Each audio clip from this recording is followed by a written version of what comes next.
we recording? Can you hear me? Am I talking? I hope so. I feel like I'm talking.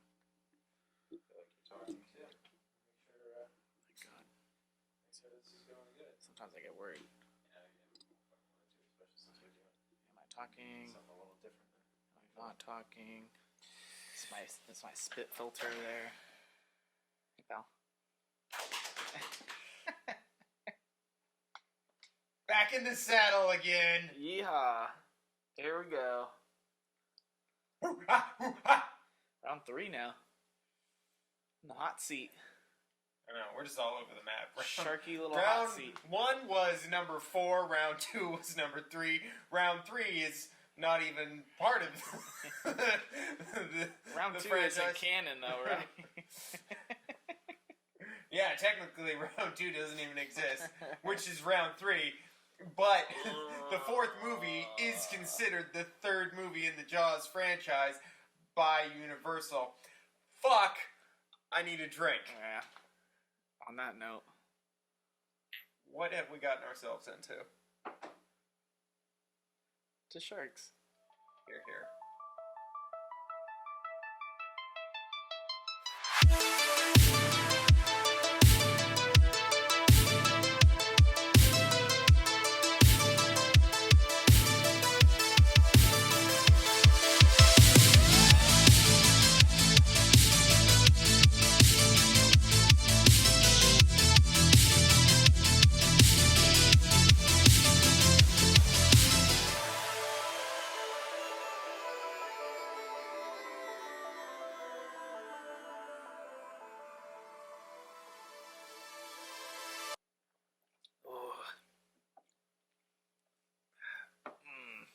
That wasn't as bad as the last one. Is that the same stuff? No, I brought out the nicer stuff for you. God. Ooh, wow. That is nice. Yeah. That's fancy. It's a nice bottle of Milagro right there. Retails for about $54.99. You can find it in the tequila aisle. Wow. The tequila aisle? Like at Bevmo? Yeah. Because Vaughn's is all together. There's not like an aisle for it. Yeah, but I don't go to Vaughn's. Or Kroger's for our Go to Vaughn's Midwest for anything listeners. but Jack Daniels, because Vaughn sells Jack Daniels cheaper than anywhere else for some reason. That does not surprise me at all. Well, welcome back to the Jony Jawscast, boys and girls. Brian Jawscast. The Man. Brian Jony Jawscast There it is. Jr. This is the PG version that you've turned into. Is this our child? If you are looking for the adult version, please subscribe. Please, you know. Go to our Patreon and OnlyFans. You're going to get people really excited for something that doesn't exist. Yeah.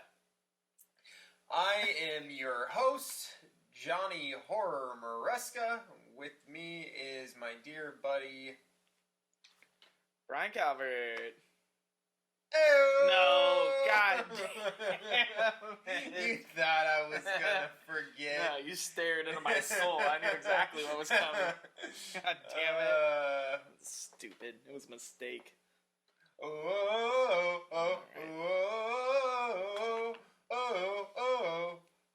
fuck. That took me a minute. That was less than 15 seconds, right?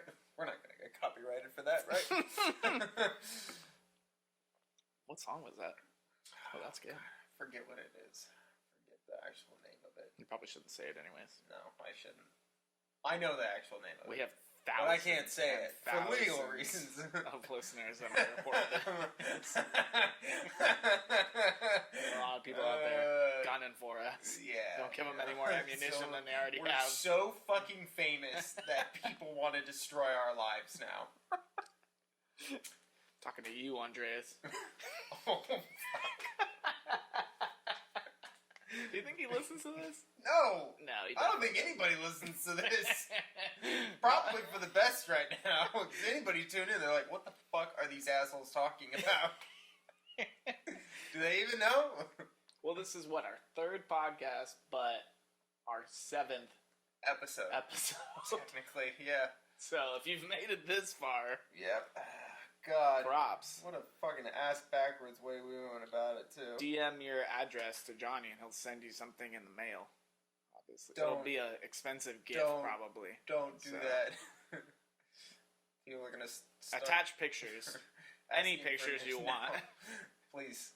He Please. responds to everyone's messages. We're talking about Deep Blue Sea today, folks. Yeah. The 1999, should we say cult classic at this point, or is Absolutely. Is it 100%. an action thriller? Well, I don't know what it is. Both. I feel like it's less than a cult classic because it was kind of a big deal when it came out. I feel like, but we'll I would you know, say so. cross that bridge when we come to it. Oh yeah, no, it says right here, it grossed over 165 million worldwide. So I'll say That's it huge. is, that was quite a big deal. That's more than I've ever made. Just by like what 2-3 million though, right? Give or take. Yeah. Penny or two. Who's counting? Not me. One of us should.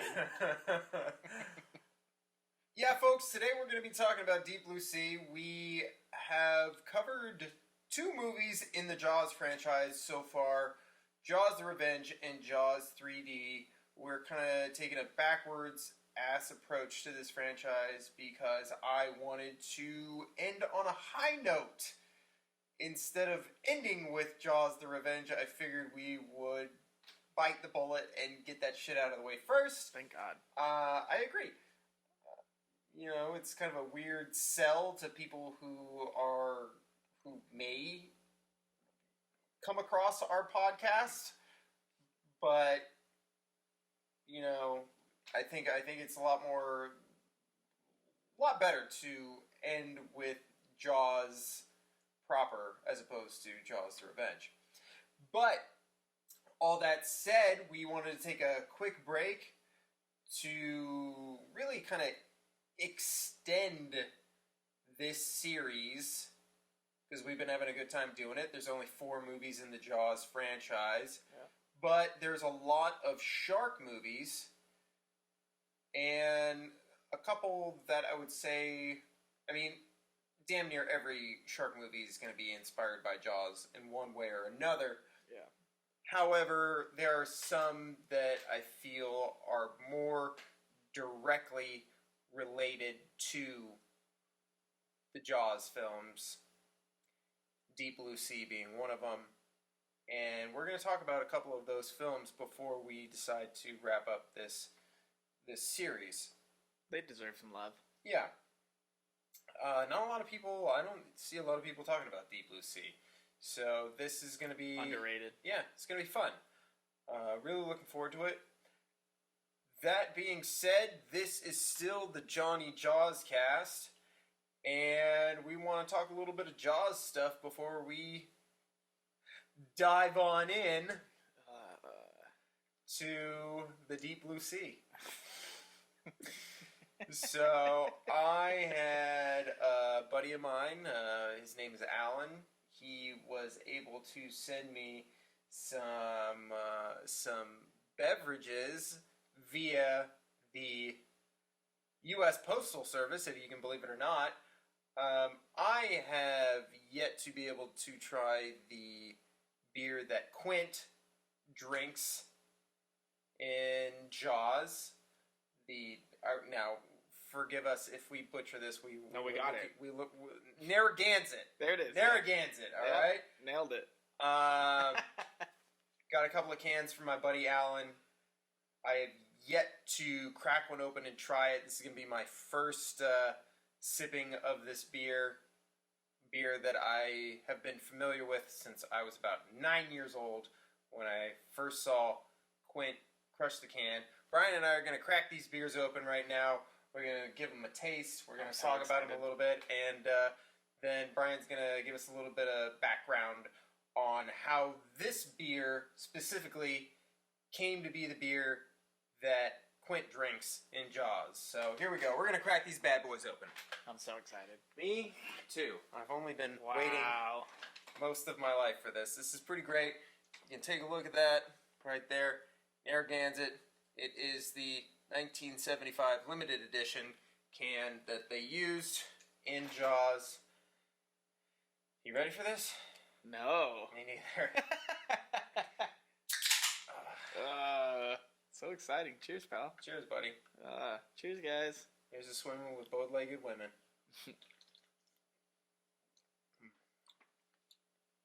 Oh, that's delicious. That is actually quite nice. Oh, I'm a big fan. Yep. I'm already into it. I like lagers, though. Yeah. It's a lager. Yeah.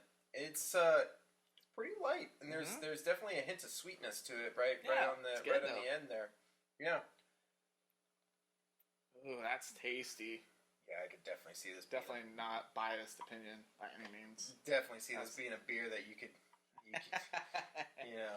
go balls deep on. God. All right, just drink your. Be quiet. Stop talking. So, I'm a little bummed after watching the video last week that they didn't draw it all the way back to the pull tab top. Yeah. I mean, it's very outdated, obviously. Yeah, I'm sure a lot of people got cut that way too. Yeah, I'm sure. imagine you're on a boat rocking around trying to drink out of this. See, I open. really for the longest time just thought he kind of yanked it off in a weird way. It's old school. I love that. It's a pull tab. Retro pull tab. I think that's so cool. Badass. Yeah. They also, you're actually going to go into this right now when you talk about the history a little bit, but about how the aluminum can that we know of now is they're a little bit easier to crush than what significantly thinner. the cans that they had back in the day. So yeah, they talk about that. It's cool. So Brian, why don't you tell us all a little bit about Narragansett lager beer and how it kind of came to be the beer of Jaws. Yeah, I'm gonna pull it. I pulled this straight off of good old The Daily Jaws. Actually, my boys, The Daily Jaws. They had done a write up on it a while back. I don't remember the exact date. It's probably on here somewhere, but I stole a couple little paragraphs from their write-up, which I think the last time they had done these cans was 2016, so it's been a minute. Yeah, I know that they do them every now and then. Because what release was that? I don't know if there was an anniversary for it or not, that they re-released them. I don't know, but they're doing a release of them right now. This is their third or fourth, I think, since the movie. Yeah. Since they had them, obviously originally in 1975, limited edition can, apparently.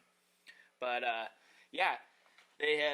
they had talked to Spielberg about, keeping things authentic, and this was entirely his idea, apparently. And it said, it actually wasn't by accident, but it wasn't by our doing either. As the story goes, Spielberg wanted the film to feel authentic. He and his team went to talk to local fishermen on the docks at Martha's Vineyard to see what they were drinking. It was Gansett, and the rest is pretty much history. We were a pretty big company back then, and it was by far the most popular beer in New England, so it's not a surprise that he found it in the hands of fishermen. The beer actually had the potential to play a larger role in the film had the iconic scene been more like that of the original Benchley book. In the book, rather than crushing the can to intimidate Matt Hooper, Quint shoots beer cans on the deck of the Orca using a makeshift skeet launcher, taunting Hooper for not joining in. It may have been decided that this scene was possibly too long, so a quick can crush did the job instead. The crushing of the Narragansett beer can is very symbolic in many ways. They believe that the moment represents the ongoing struggle between the working person and the elitist. Book smarts versus hands-on knowledge, but perhaps more importantly, an outcast showing society their worth.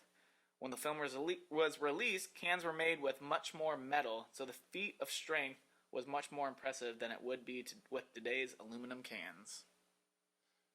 Which is pretty cool when you think about it.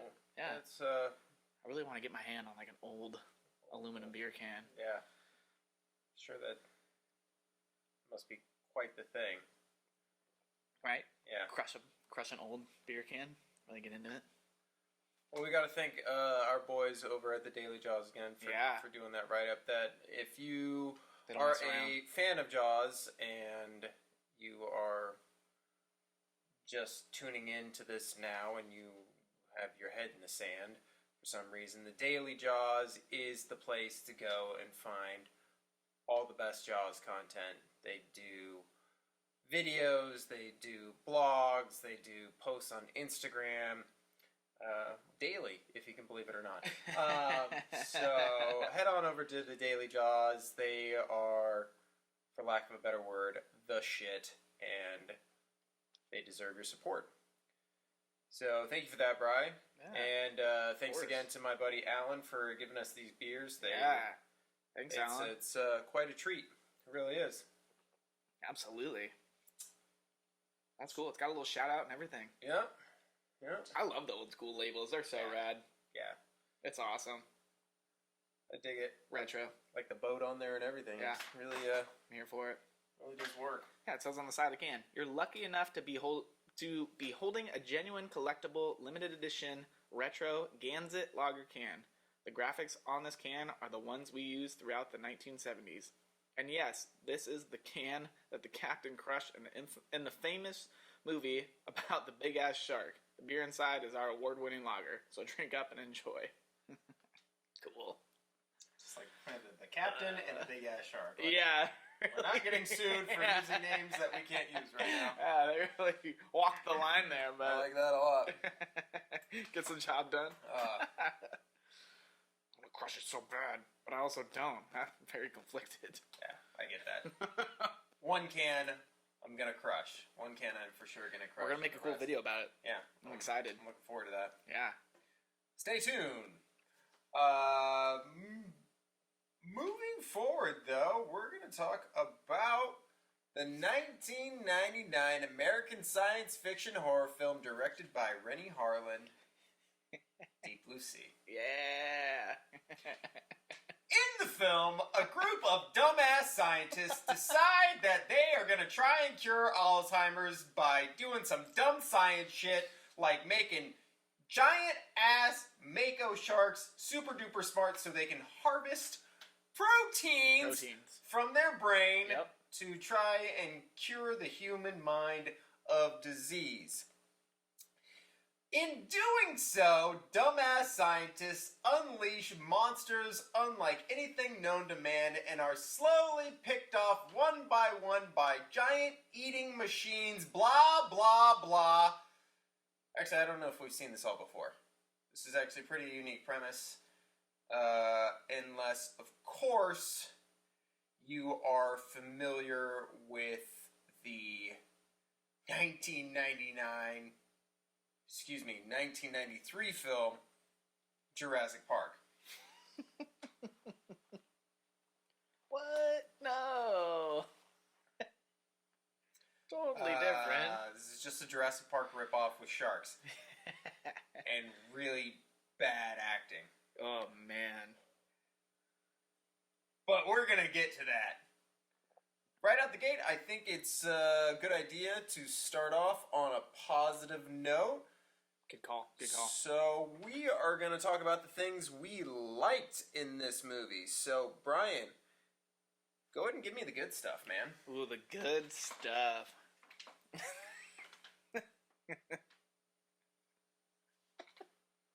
You're gonna do something to piss me off right now, aren't you? It's not in any particular order. You're a sack of shit. It's also kind of I mean, I wrote it out while we were watching it. All right, I'll just start with what I wrote down first. The first good thing I wrote down was the helicopter explosion scene. Damn, yeah, that takes a while to get there. That's That kind of says a lot. I mean, I wrote down other things. It wasn't the first thing I wrote down. It was just the first thing I wrote down in the good column. Right, yeah. I wrote down a few things before we got there. I was just like, sure, why not? That's fun. Now, what did you like about that helicopter exploding scene? Helicopter scene, rather. That they apparently mix cement with dynamite. Because the entire above water part of Aquatic exploded in a hurricane. It just kept exploding. Yeah, And then the explosion went down the concrete walkway all the way to the boat, which also exploded. And the plane that also exploded too. Yeah, the plane also exploded. Pretty sure some part of the elevator exploded and was on fire for a lot of the movie. Now, constantly. If I could... In a hurricane. Play my favorite role. Yes. Which is... My favorite. Devil's advocate. There it is. Maybe there was some sort of electrical line connecting certain things that, possibly there was some gasoline mixed in. Yeah. A lot of people mix gasoline and electrical lines. It's common at construction sites. Listen, man, if you listen to our Jaws 3D podcast, you'll know that engineer Mike Brody probably had a hand in building Aquatica. Yeah, Aquatica, excuse me. That I wouldn't have been surprised. I wouldn't be surprised either with the way that place fucking fell apart. We should have gone frame by frame and looked at one of the walls where it's spray painted, like designed by Mike Brody. Brody Incorporated. God, that would have been such a cool Easter egg. Yeah, that would have been such a great Easter egg, because if this film has really any DNA matching any Jaws film, it would be Jaws 3D, right? Yes. Yeah. God, that would have been a great Easter egg. Just giant design flaws and like, struggles. Just on the back of like a panel or something, it just says Brody Engineering. Yeah. You're just like, that motherfucker's at it again. Right? There's so many scenes where they like zoomed in on like where the stairwell goes on like the evacuation map would have been perfect. Oh, I would love that. Yeah. Brody Engineering. God damn it. See, why don't people ask us these before they design movies? Because they're stupid. So, what you're telling me is that you liked that fucking scene because it makes... I got a spit take from you already? I spilled the famous beer Not the all cans over my shirt! The cans. Shit. Just wanted it in my mustache. Yeah, it's in there now. For later. That's nice. As I was saying before, I was rudely interrupted by you spitting out the delicious beer that was shipped to me from across the country. Excuse. Please continue. You like this scene in an ironic fashion. You always paint me in this light. I don't know why. I'm an honest person. You're a sack of shit is what you are. And you never understand the assignment. I think I absolutely understand the assignment. The bird doesn't have a name. I like that. Just the bird? Yeah, bird. He just calls it bird. Yeah, you're not wrong. Bird does not last long. Spoiler alert. That is quite the spoiler alert. Okay, it came out in 1999. Go watch the fucking movie. If you're listening to this podcast and you're at least 6 hours deep, you should have seen Deep Blue Sea by now. That ain't my fault. Next spoiler alert. The bird is the least of your problems. Go watch the movie.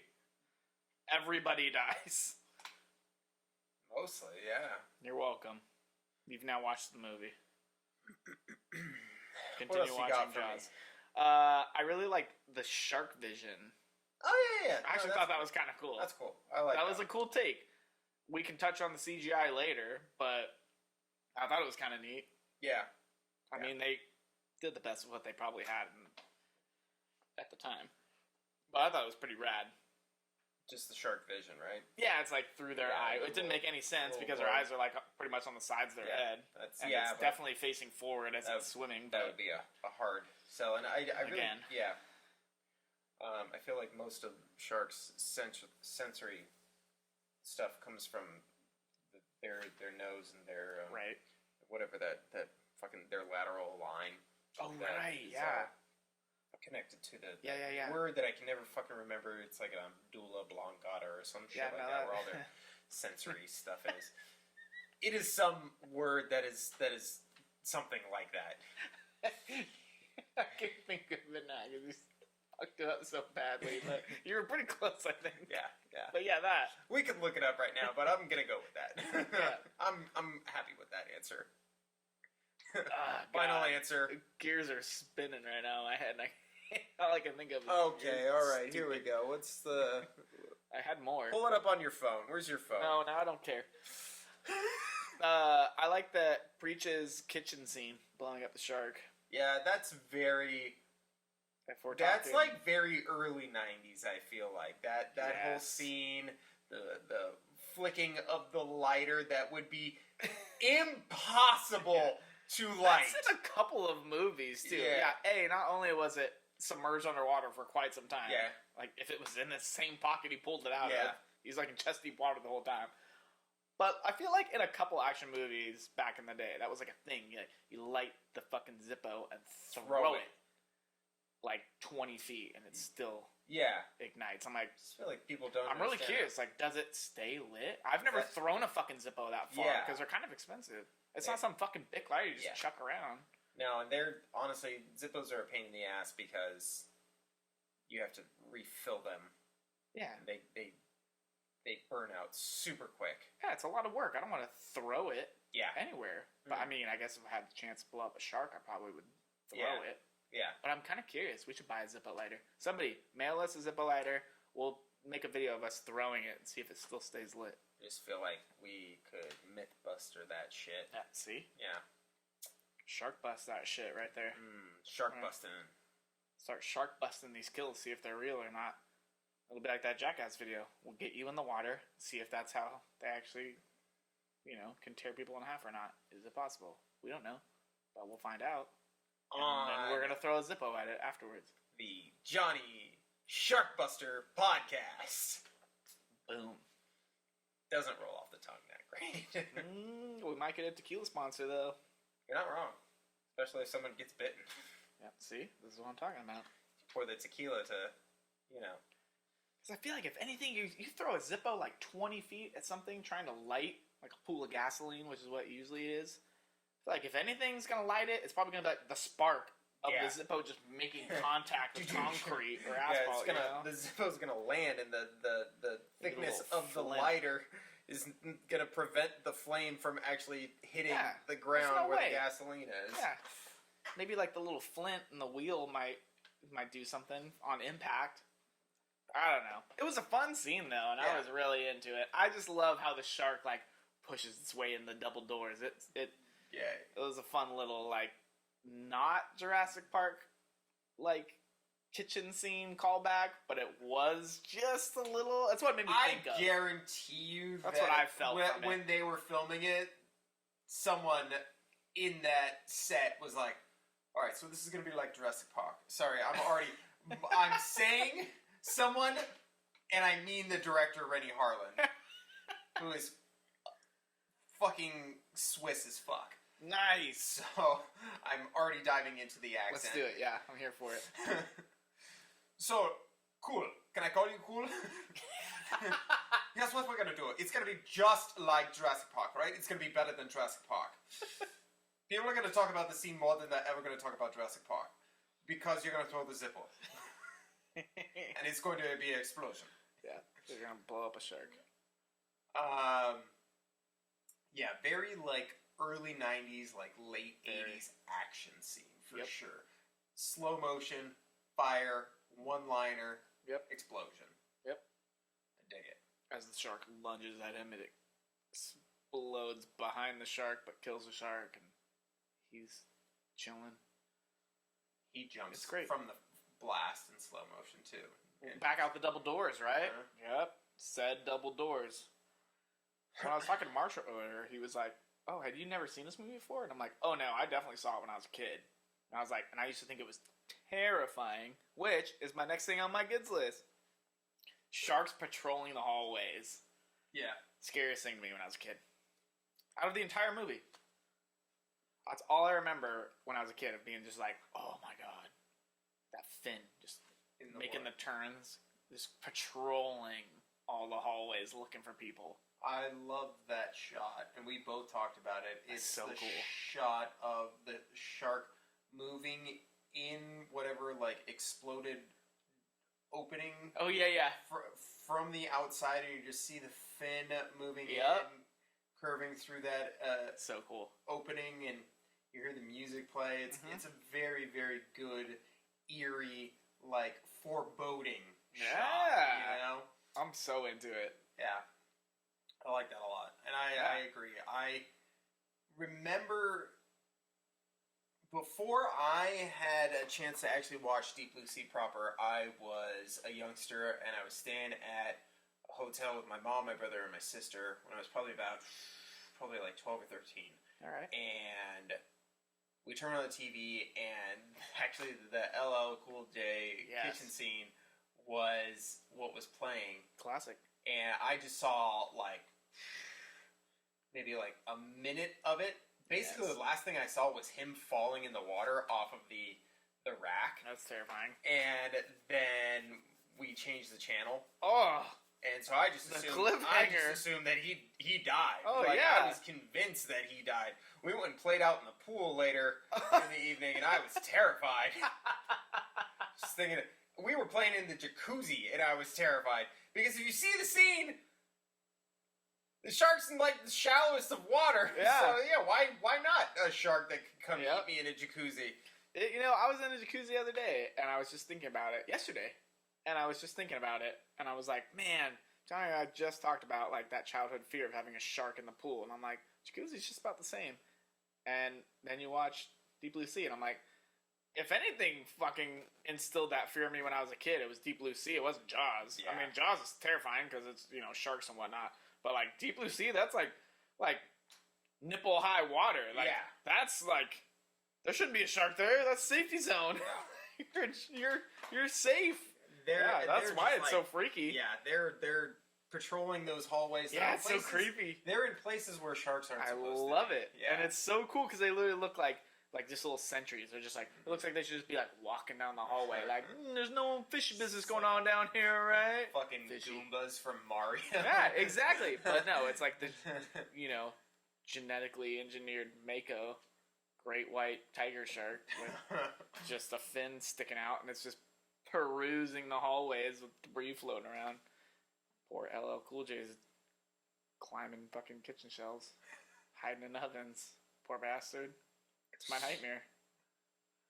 Oh man, what else you got for me? Well, that was the last thing on my. That was list. The last good thing. There were probably more things, but like I said, man, the ending of that movie, like the last half, was so action packed. I stopped writing stuff down. Yeah, that was too encapsulated in this. I guess we can tag that on right now. That was the thing that we both talked about. That at a certain point we stopped taking notes because we were engaged in the film. So much happens, and that is a testament. That is a good thing. Yeah. That we were just having fun with the movie and we stopped being overly critical. Yeah. I will admit to letting out a sigh or a grunt for a number of things in that final sequence for sure. But yeah. Not enough for me to grab my phone and write it down. I could have, but I was like, nah. I'm just along for the ride at this point. Yeah. All right. So what I got here, I only got a couple of things. I wrote that, and this is kind of effects-ish, but I thought it's such a positive thing that I would say that it transcends just being in the effects section. That I said any shark that isn't CG looks incredible. Whatever animatronic thing that they did with their sharks, those sharks look great. Yeah. And I do not understand why they aren't marketing that and having everyone do sharks that way, because those sharks look so goddamn realistic and scary. Yeah. For sharks that are not real, sharks that like that do not exist. Right. Giant great white Makos. Yeah. Fucking 40-foot monster Mako sharks that got taken advantage of by like a megalodon back in the prehistoric era or some shit.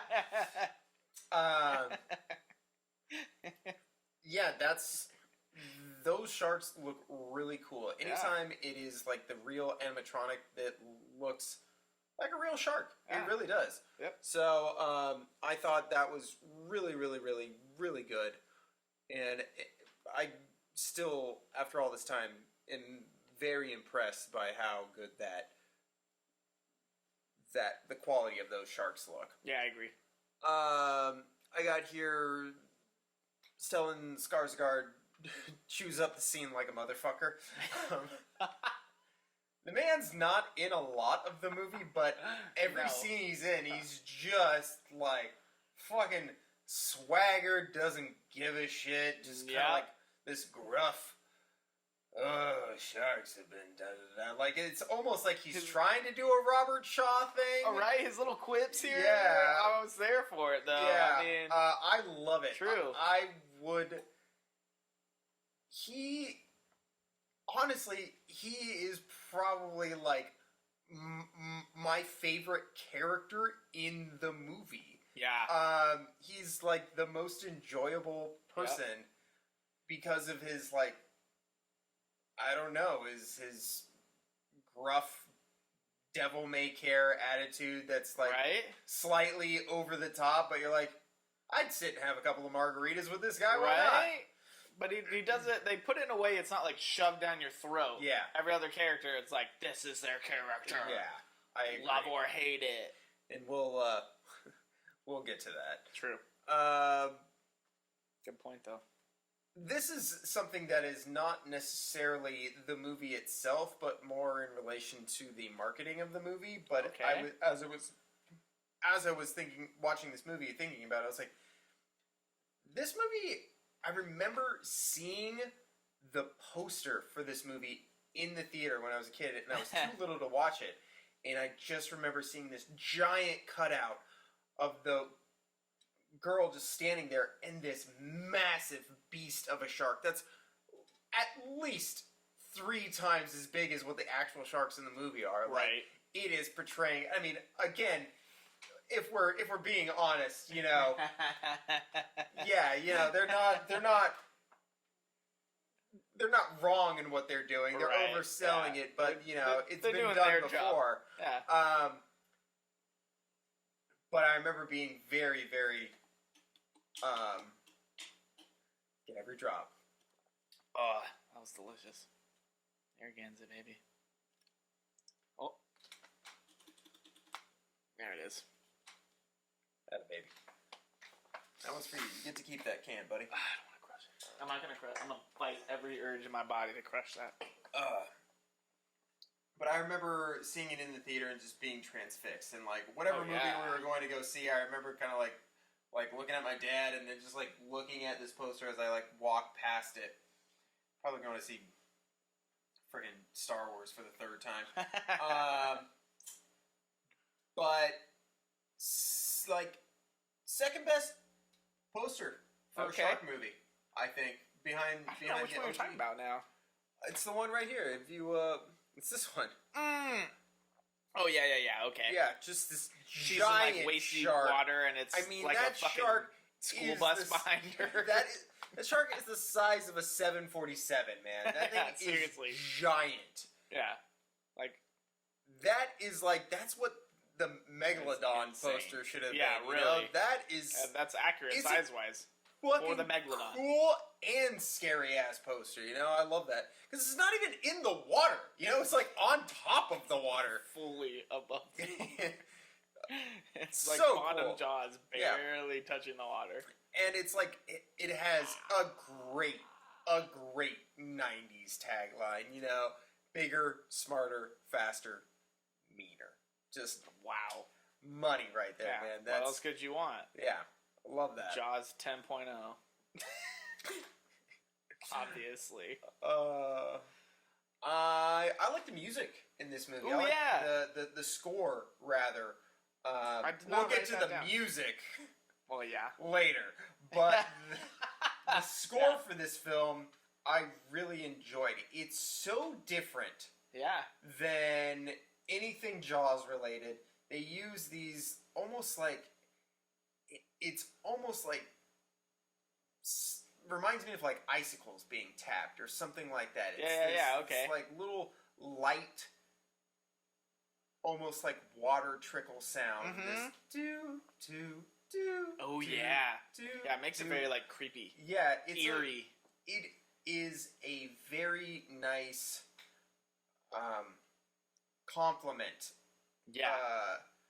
To the Jaws Bum Bum. You know, it's a nice pairing working off of that. You have something that is this light trickle sound compared to this giant foreboding thumping. It works well too because 90% of the movie they're stuck underwater in these little like caverns basically.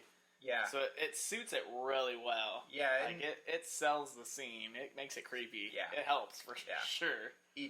Solid score. Yeah, it was rad. Definitely into that. Yeah, definitely one of the goodies. And then I have that the kills are ruthless and unforgiving. Ooh, yeah. Like the kills in this movie are savage. Yeah. I put that in my random thoughts as just like each death. Like I just wanted to cover like each one because I'm just like, man, every single one is just jump into that a hot mess of just like what every single person other than the first guy gets ripped in half basically. Yeah. Pretty much, destroyed. Right? Give or take. Yeah. I think like what's her name? Jay, whatever. Yeah. Jan. She's the only one you don't see get ripped in half. You know what's happening. Getting her crotch bit open. Yeah, that was a rough way to go. But yeah, that's it for okay. That's it for my goods, man. And by no means is that the there's a lot of good stuff in this movie that we both enjoy. Yep. But those are kind of like our highlights, if you will. Yeah. That is not the summation of all the good in this movie by any means. No way. But that's just kind of the stuff that we, stuck out to us for sure.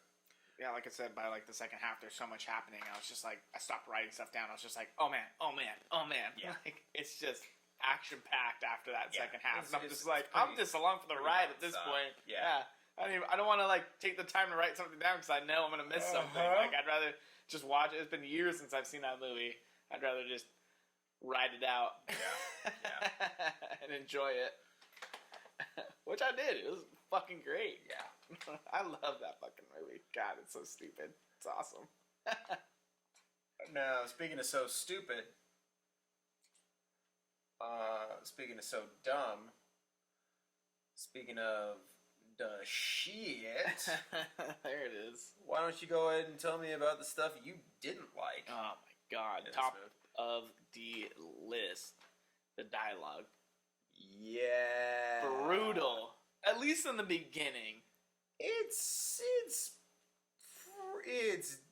throughout the entire movie, the one-liners, horrible. Yeah. Just 1999, horrible. Yeah. Like, did not age well. Just painful to watch, painful to hear. There was that one line, and I told you that I liked it, which was the part where Thomas Jane is like, she's sleeping like a baby, and then the shark like shakes like 30 seconds later, and they all kind of like look at him, and he just kind of goes, shrugs and goes, "Bad dreams?" I'm like, nah. Yeah, that's good. That's a snarky remark. Yeah. I like that. From the shark guy. Yeah. It was perfect. But that one delivered well. I agree, man. I wrote down a couple. The dialogue is terrible. What do you got for me? Oh, dude, the opening scene on the little catamaran, the two couples just getting after it. The first couple walks over to the second couple, and the guy stops making out with his chick, looks up at the other couple, and goes, "We're having a party, man." That's it's like one of the first lines in the fucking. It's what you do. Do you not do that? Yeah. I'm constantly making out with my wife, and then as soon as someone walks over, I'm like, "Hey, we're having a party, man." God, I was just like, oh, that's right. This is how this movie starts. Fuck. There's that one. The one where they bring the shark up to the deck before they put it to... So I guess it's technically asleep at this point. and what's his name? Skoggs? Is that Yeah. right? Scoggins? Yeah, Scoggins. And he goes, "Did someone order the fish?" Oh, yeah, I think As it comes up on the deck. we both let out a groan with that Like, one. And it's like, they zoom in on him. It's a full Uh-huh. fucking scene. They're like, okay, we're panning in, and now, line. Did someone order fish? With his arms out. And his control panel. I'm like, God damn. As someone I want to see how many takes that took. who works in a seafood restaurant, I'm just like, no one's walking up being like, did someone order the fish? They're like, did you get the salmon? Did you get the halibut? Did you get the sea bass? Like, did someone order the fish? It's like, And chips? Maybe? I don't fucking know. it's like sitting down at the bar and being like, I'll have a beer. Yeah, that's exactly what it is. But worse and more so punny. much worse. So more directionally punny. It's one of those moments of, Yeah. God. Yeah, they should have just left the shark there, gone up there, and just punched that guy in the dick. Like, no! No! Fucking Rennie Harlan. Not again! Rennie Harlan's behind the camera just going, yes, baby, you give me more. Yeah. I need more of that. This Again. is good. Again. Do it again. Do it big out. The arms out wider this time. And there were definitely more, but I definitely wrote down one of the last ones. I don't know. I guess there's no spoilers at this point, right? It's No. Go ahead. 1999. Yeah, That bitch dies. the last shark fucking gets blown up, and our boy Cool J says, "Carter, bring me some sushi." After he thought he blew him the fuck up. Yeah. Well, I don't even remember what he said at that point. He's like, yeah! After it explodes, and we're like, dude, you just fucking Killed your blew friend. that guy up. And then he surfaces, and he's like, oh, he's alive. And he's just like, bring me some sushi. And the cinematic, like, I remember, pushing like, is being- very, like, smile you son of a bitch kind of Yeah. fucking just like, yeah. He's so pumped. I remember that one even bothering me when I was younger. Excuse me. Good, I love that. That makes me even happier. A lot of this dialogue has always stuck out to me. It's really, really bad. It's been bad Really since bad. 1999. It was bad then. It's bad now. Maybe even been bad 23 before. years later. This Still dialogue bad. works. This dialogue works in an '80s movie. I feel like it works in an It works in Jaws 3. Yeah. If something came out and they were like, every single person that worked on Deep Blue Sea was high as shit on cocaine for every single scene, I'd be like, best movie I've ever seen Checks in my out. life. It makes total sense. Everyone killed it. Great film. Who was their supplier? I don't know. Some Doesn't guy matter. named Quaid. Yeah. I don't know. It's kind of engineering business. A lot of money in, a lot of money out, you know. Engineering.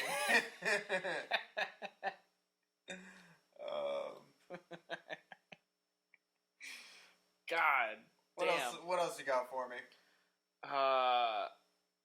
It was early on, but it really bothered me.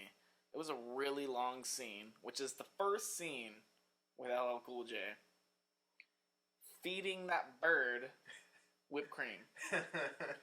Not only is he like calling to the bird and it's just telling him he's a fat ass and a dickhead the whole time, but then he puts whipped cream on his finger and feeds it to this little parrot, and it's like slowly licking it off his finger, and he's like, "Yeah, you got a nasty looking little tongue, don't you?" I was like, why is this still happening? Like, why is this scene so long? Like, why does it even exist in the movie? It, like, to build the relationship between these two, because he only ever calls it Bird. It doesn't even have a fucking name. And it only ever calls him fat ass and dickhead. An asshole. An asshole the whole movie. So there's no need to build a relationship, because they clearly hate each other. The guy works on like his own floor of this fucking building. with a bird that he hates. He likes the bird. The bird hates him. Why does this scene have to happen? It's so creepy and weird. It's such a creepy intro scene for him. Character introduction. Like, for a guy that they, like, really, like, sell throughout the whole movie, they really could have reeled him in a little better than this, like, weird bird fetish eat whipped cream off my finger while I don't like your tongue. I don't know. He's divorced. He's a lonely man. Yeah, right. And he's quit drinking and he's found Jesus. Ish. Yeah. Both of those It's are like hard. the worst ish. preacher ever. He's got like a 6-inch cross hanging around his neck. We'll get to that. But he also drinks for a while and then, makes his little video and whatnot in case he doesn't live.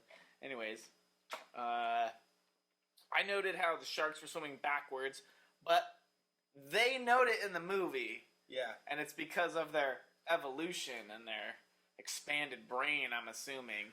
I just have more backward swimming. Yeah. If I could put a hand face emoji right there, that's what I would do. Just like, come on, assholes! Yeah. Because both the sharks attack him and then they swim backwards away from the cage. I have really bad CG too. Yeah, it's horrible. Sharks are terrifying enough as it is without them having to swim backwards. All right, guys, you can do a lot better than that. Just knock it the fuck off. Yep. And then I put that the underwater swim cage looked like it was built out of our old California Pizza Kitchen liquor cage. Yeah, that checks out. Doesn't look very secure at all. I just feel like they could have done so much more with that. When I saw that that's like how he travels underwater through like these long caged hallways in their, environment, all I was thinking was, oh man, this could be so fucking cool, like Jurassic Park with the pterodactyls. Yes, that's exactly what I was thinking. All I wanted. Like, he keeps swimming, and one side's just, like, blown open. Yeah, dude, Same exact... I mean, they've already ripped off enough. Just lean into it at that point. And it would have been terrifying. That's great. It would have been so cool. That's I knew it was going to happen because I've seen the movie when I was a kid, and I'm like, I would have remembered that. It's terrifying, because that's one of the scariest things in Jurassic Park to me. I hate the pterodactyl scene. It creeped me the fuck out. They freak me out. Great fucking scene. Yeah.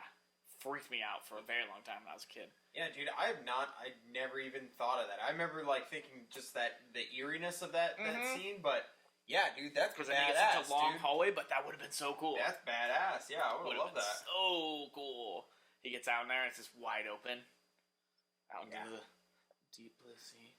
And just starts back swimming, like, fuck. Yeah, dude. That would have been really cool. Yeah. Or you have all of them trying to, make it through, that one... broken part. Try to come in that one opening they've already made out on the edge or something. Yeah, you could go any way. It would have been cool. Yeah, that would have been really cool. And, they did what they did. It's, 1999. You do the best with what you got, or the worst with whatever's available, a.k.a. their CGI at the time.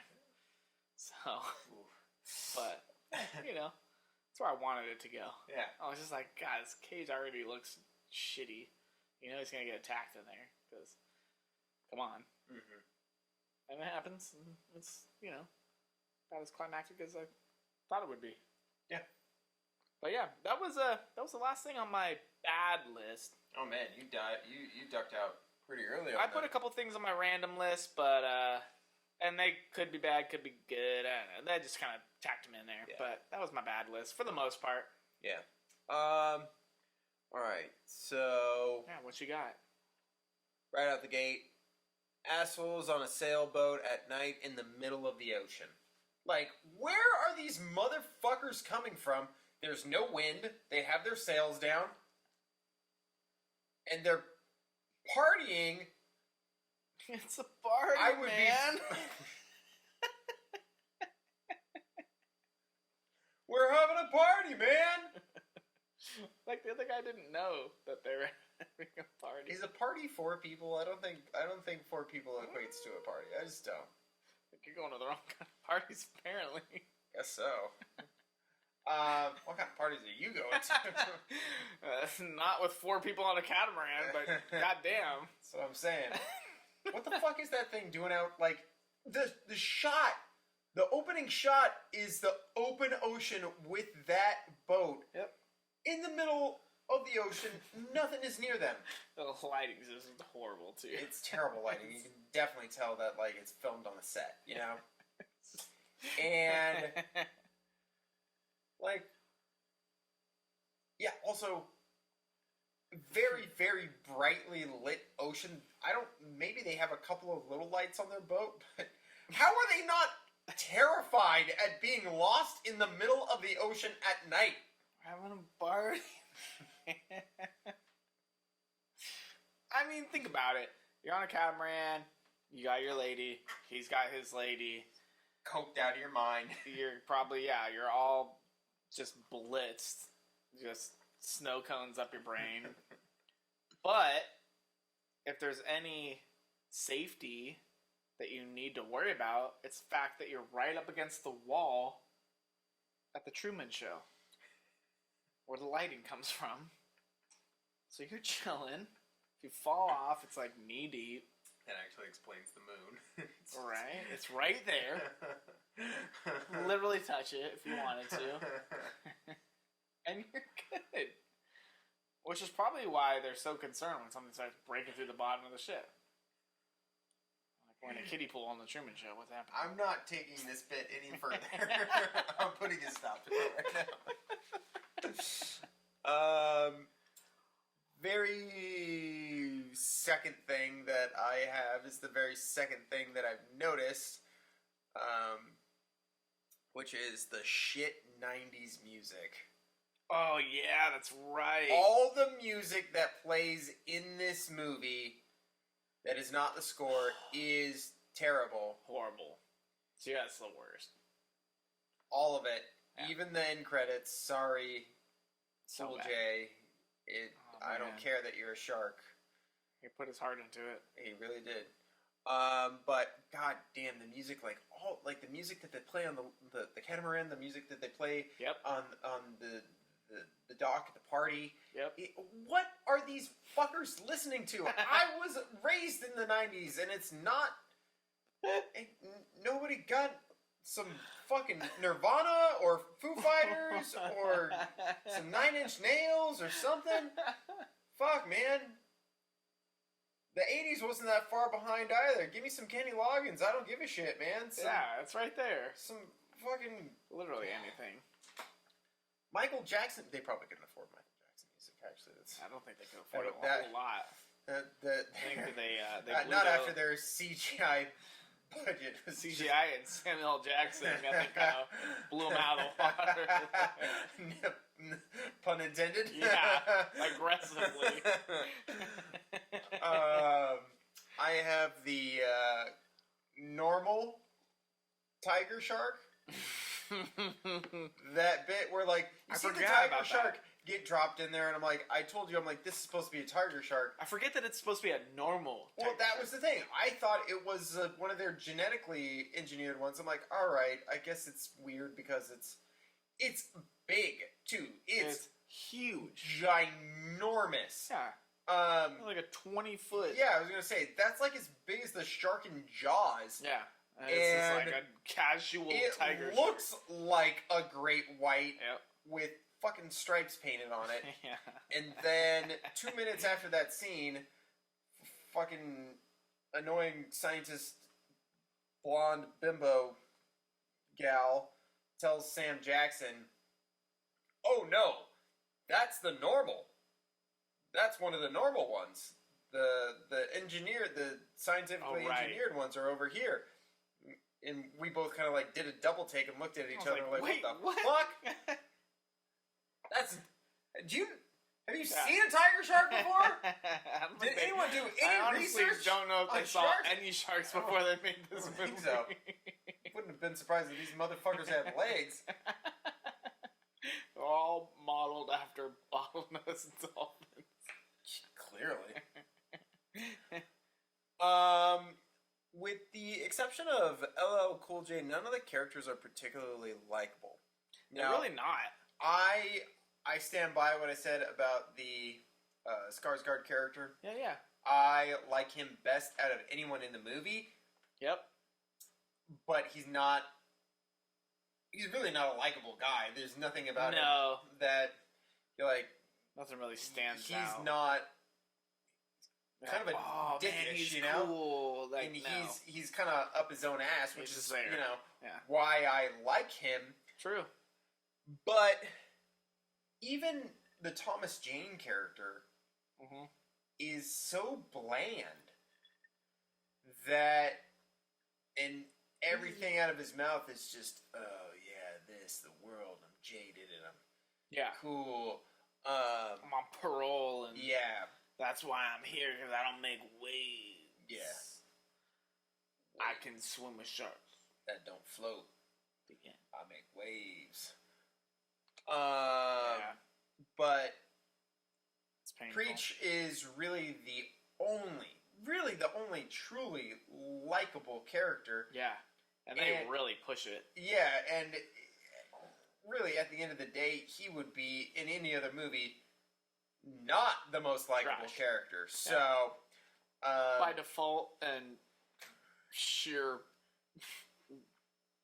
fucking force. Yeah. The little bit of charisma that he has and the couple of decent lines that he has really sells it. But he is not...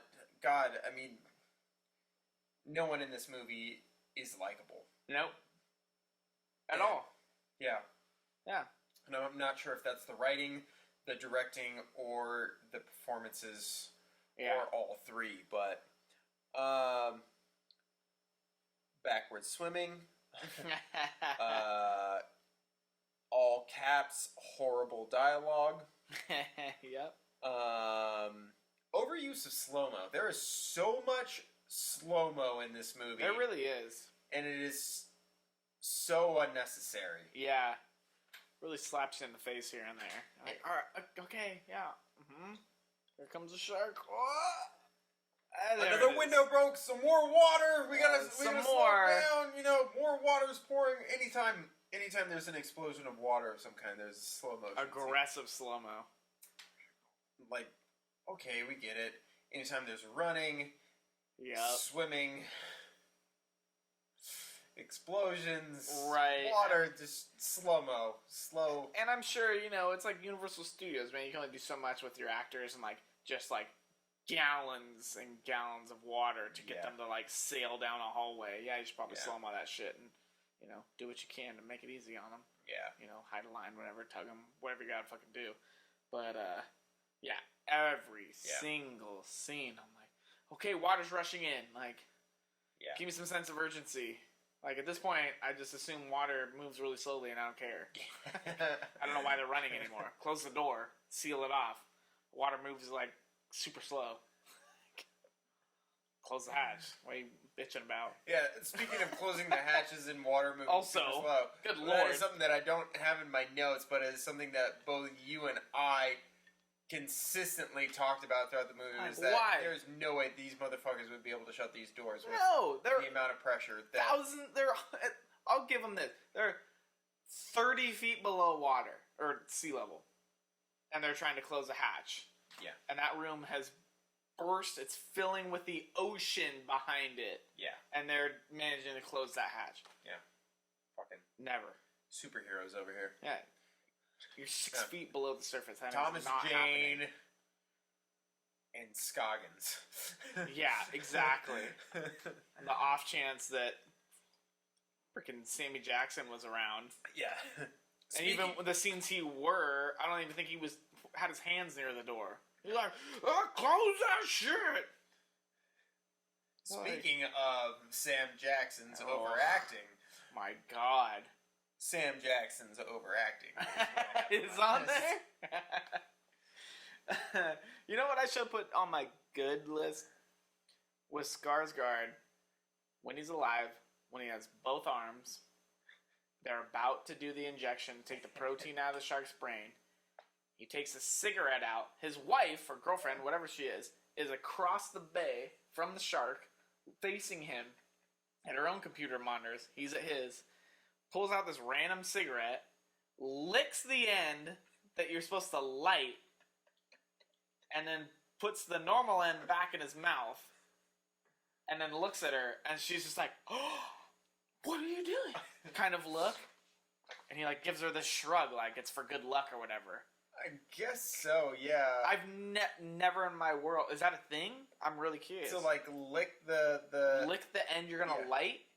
No, I've never seen that. For good luck or something? I've never seen that. He, like, licks it. Like, gets after it for a minute.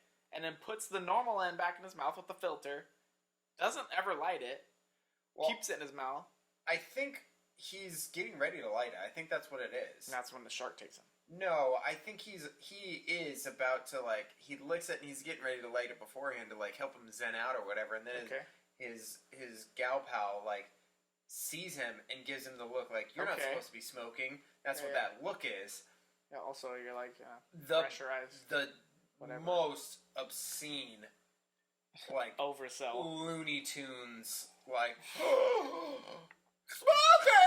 Her mouth just, like, gapes open. And, like, kicks her head to, like, a 45-degree angle, like, like, the doctor! I don't want to die, Tanner!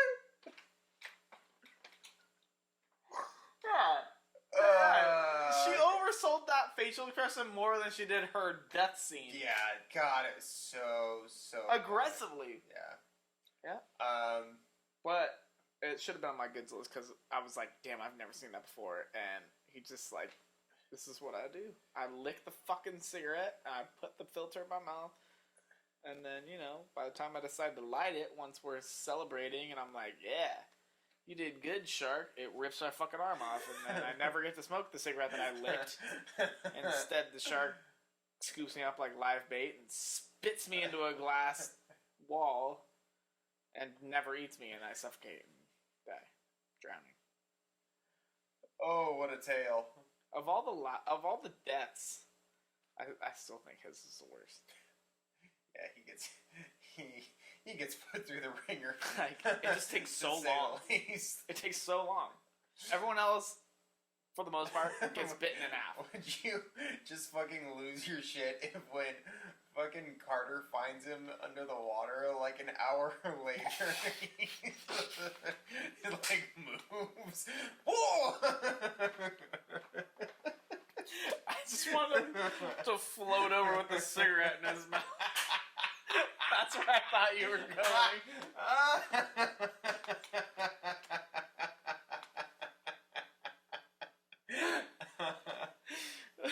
I want him to like bob up to the surface with the cigarette sticking out of the corner of his mouth. Not be alive at all. Just like, like that. He's still dead, but for some reason the cigarette is lit even out of the water. Underwater. Hey, if we got fucking Zippos that you can light after being submerged for fucking half an hour. Yeah. Maybe the explosion from the kitchen lit it. You never know. It's all the same building, right? But yeah, honestly, he had the worst death. Gets his arm ripped off, never gets to smoke a cigarette. Finally gets loaded on like a gurney to get airlifted out. Instead, they drop him back into the shark tank to where he gets picked off as live bait. And then the shark spits him into a glass window like a bullet, apparently. To where he is not just like stuck to it, but pushing through it somehow as it breaks.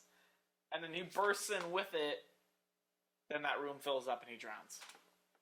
Well, since we're already on this topic, we might as well touch on a couple of our deaths and kind of dive on in this. So he gets it the worst. Yeah. In my opinion, scars are just and literally everyone else gets bitten in half, right? With the exception of Jackie. Well, yeah, we don't Jill, see her. Whatever the fuck her name is. We don't see her death. Yeah. She gets lifted out of the water by like her bottom half. She's literally like half in the shark's mouth, and then it just every time I see that, I'm just like, it's.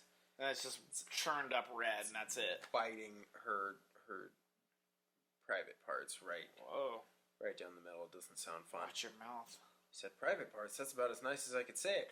Kiss your mother with that? Janice. Her name is Janice. So it's Jan. Don't kiss my mother. What are you fucking? I hope not. Oh, that's over potty here. mouth. Fucking pirate. I don't know. Scoggins' fucking twitching leg is I forgot about that. Yeah. Such a great bit. So good. That was when I wrote down that we should talk about all the deaths because of his. Yeah. Not only does it like chomp him in half like damn near immediately, then like slam him into like the electrical panel, and then swim off with the top half and leave his like half there with one little foot hanging out of his wetsuit still. The other one still has a little boot on, and he's like, God, I love it. Yeah, like it's still connected to his brain somehow, like firing off those muscles. And I mean, we really can't talk about the deaths in this movie without talking about the big one, which is obviously Sam Jackson. Huge. And I would say there's two big ones. It's big. Sam Jackson is big because it's Sam Jackson. Because it is the speech that he's getting everyone pumped up and they're going to do this, and there's no way in any way, shape, or form he's about to die right now, and he dies, and the shark that kills him is the most fake-looking thing until you see Sam Jackson's body flailing around underwater, which is arguably the worst CGI to come out in 1999. Period. God, how do you feel about that death? How did the first time you watched it? What did you think? Oh, I remember being like shocked, terrified because I was a kid, just being like, because it's just so The other ones are like, oh, he's gonna get eaten. It's a shark movie. His is like, oh man, there's this character, you love him already because it's Samuel L. Jackson. He's got this whole backstory, which we haven't even touched on. It's also in my random notes of this like avalanche survival, which makes it sound like he was like on that plane wreck where they ate people, because they're like, we swore to each other, and I'm breaking that oath that the snow took the other two, because 7 of us survived. Well, we'll get there. We'll hold off on that for when we talk about the characters and the cast. But yeah, I remember being terrified when I was a kid, and then watching it again, I'm just like, man, like, why? Like, it's just for aggressive. Oh, it's shock value, shock and awe. Yeah. And of all characters, though, I'm like, man, I don't know. I think it's rubbed me great. The wrong way. I think because nobody else in this movie is smart. We'll get to that, but like, true. He's the only one who has even Carter, who's supposed to be like a man's man, the shark man, consistently makes poor decisions and has dumb just ideas. Aggressive. So but that Sam Jackson death is up there, and then obviously the death of Susan. At the very end, which was a reshoot because she originally survived. Oh shit! And fans saw it and were like, "Why? She's the villain of this movie." She is, though. I think the filmmakers thought she was the hero when they were making this movie, but she is so unlikable. And again, we'll touch on this. Horrible. We'll get to this with characters and stuff like that. But like her death was something that the fans basically demanded, and so they went back and they threw that in there. That's awesome. And you're dead, bye. But you have that wonderful moment where she cuts her hand, and you have that blood pour out in the water, and that blood is strawberry jelly. Looks like strawberry jelly, and one might blame the effects department for that, and that's it's like translucent. Speaking of the effects department, we're going to go ahead and hop into our next section, which is the effects. Yes. See what it did there? Fuck yeah. So I have here the CGI is horrendous. I don't know of any other way to say it. The sharks move too quickly. They look so aggressive. They don't match their environment. Nope. Coloring is off. Terrible. It looks so incredibly bad that this is a movie that belongs on the Sci-Fi Channel. That's how bad that CGI looks. Yeah. One of the big ones that got me was just that, like, even with Samuel Jackson, it's like, oh, like, the shark swoops him up, you know, on land, whatever, he's inside, and then they go underwater, and then it goes full CGI, and it's not the only time.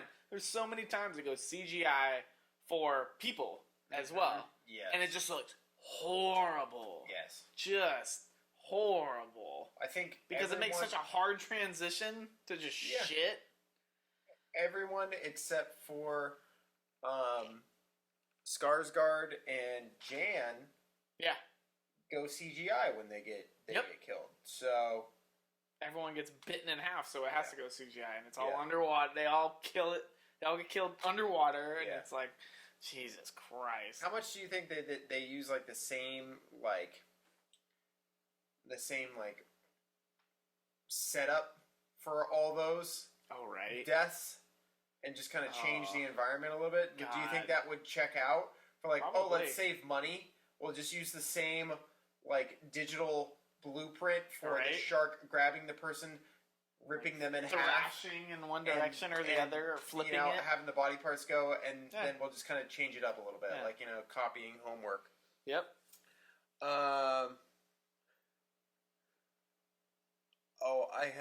So much of this stuff is like supposed to be in my random thoughts. This is, besides what I had for,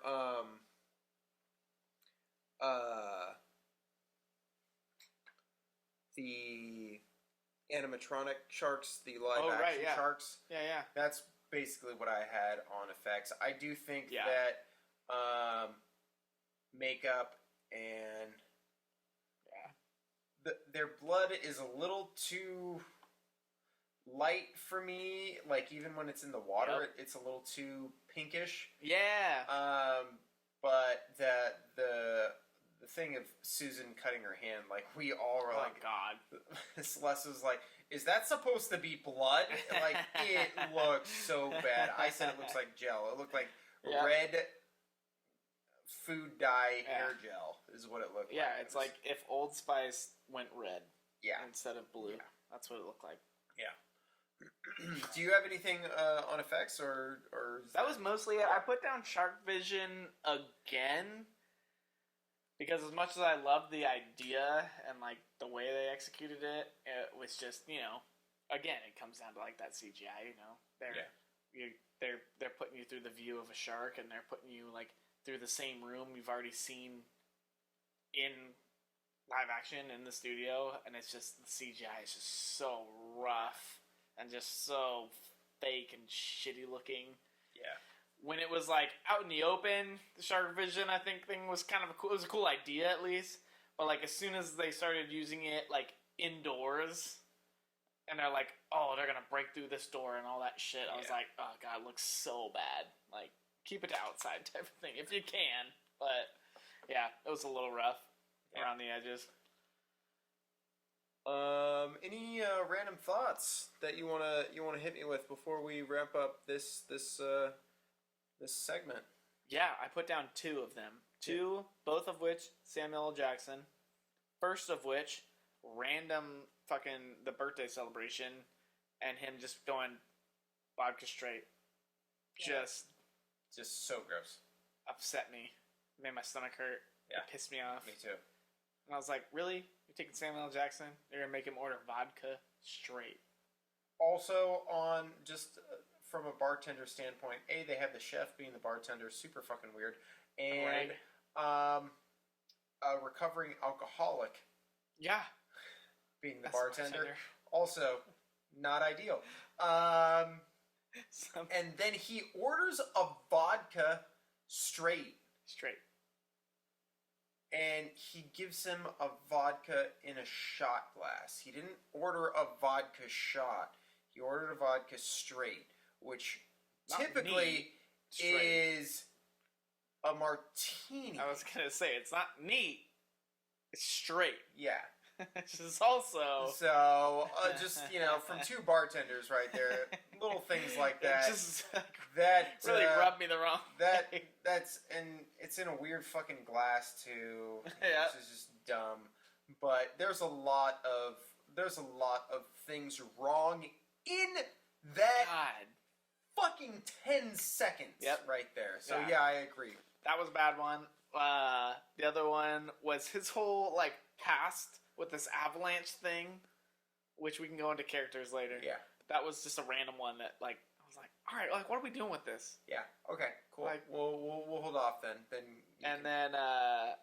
since you mentioned our recovering alcoholic chef being the bartender, it made me think of again, which I forgot to write down, was that they have a private chef on his own floor, but they don't have a doctor or any medical staff. Yes.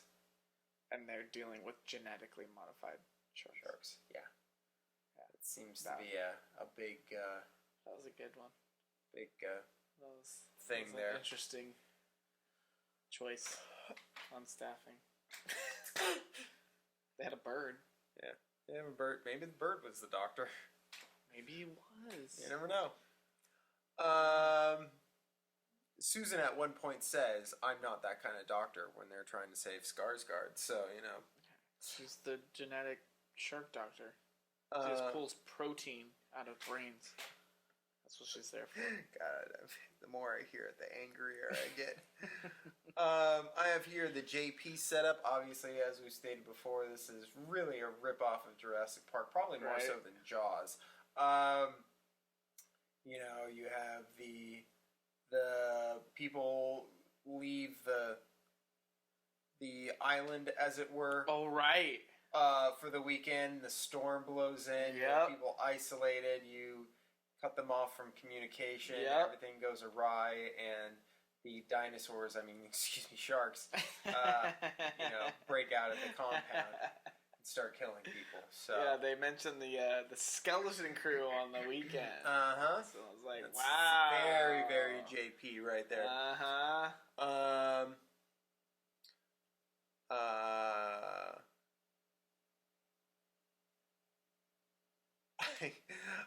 have. Is this shark bigger than the one in Jaws 3? It says it is 45 feet long, but so much of the time I'm like, dude, the shark in Jaws 3 is bigger than this, just by the sheer consistency. That is another thing I will say that I would probably add to the negatives, is that there is zero consistency in size for these sharks. They are all over the map. But the shark in Jaws 3 is supposed to be 35 feet, and these sharks are supposed to be, the big shark's supposed to be 45 feet long, but there are times when it does not look to be bigger than the shark in Jaws 3. Yeah, so absolutely. I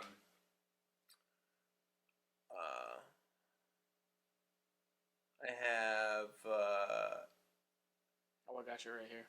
Yeah, go ahead. Does size matter? We're talking about Jaws.